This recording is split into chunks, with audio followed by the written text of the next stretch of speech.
now joined by Kaitlyn Slagus of the Belle Vernon area girls basketball team, 14-8 regular season, including 10-2, a second place finish in Section 3. Kaitlyn, first off, congratulations getting back to the postseason. What does it mean for this program to return to the WPIAL playoffs? It's a lot of progress has been made. It's exciting. It's always a goal for the girls in the preseason when we set the goals.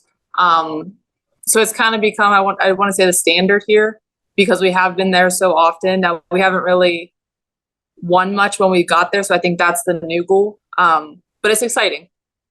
I know that your team got really hot in about mid-January, went on a 7-game winning streak. When you think back to that, what was maybe the biggest keys to that success? Yeah, I know. I think we had a lot of challenges to figure out in the preseason, dealing with injuries and different kind of things like that. And we had a tough non-conference schedule.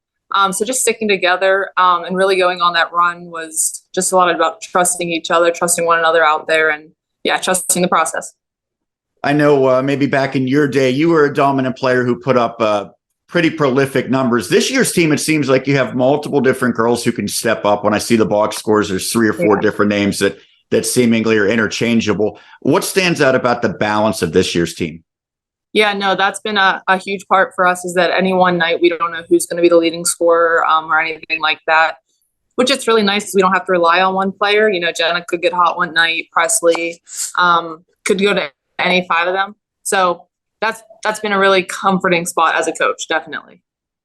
I know that certainly you probably weren't happy with the effort against Elizabeth Forward late in the season, and then you had a tough non-section against Franklin Regional after that as well. So 2 consecutive losses heading into the postseason. How do you make sure you get back on the right track before that first playoff game? Yeah, no, EF's a really good team. I wish them nothing but success in the postseason here.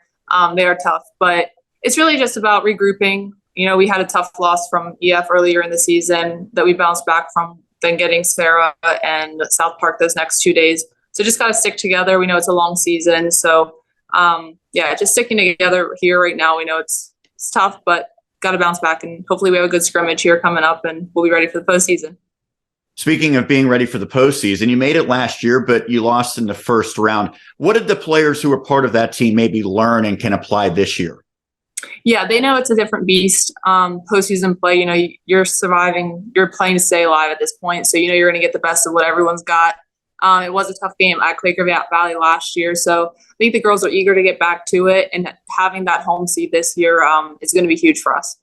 Well, you mentioned you get to play at home. It was pretty close, right? You're the 8-9 matchup, but fortunately you get the 8 seed.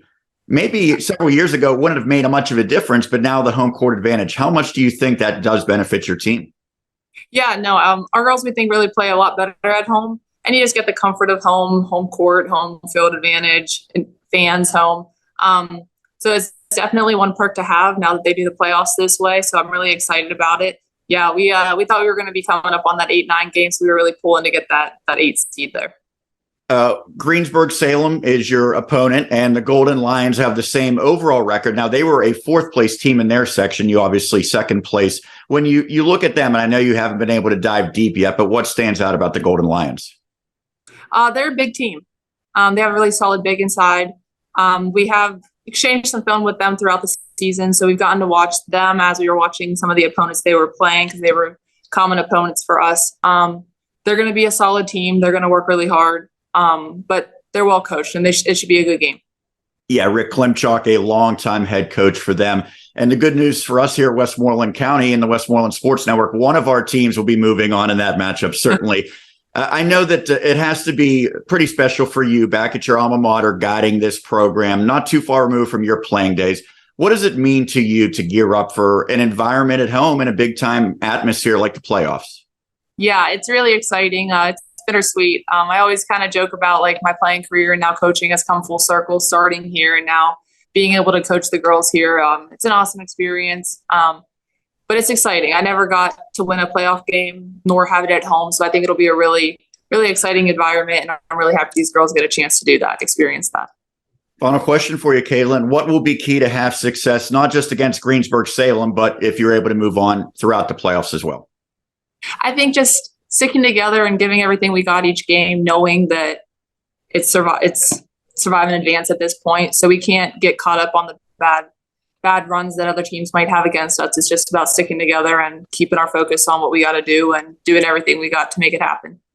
Well, Kaitlyn, thanks so much for taking the time to do this, and good luck heading into the postseason. Thank you.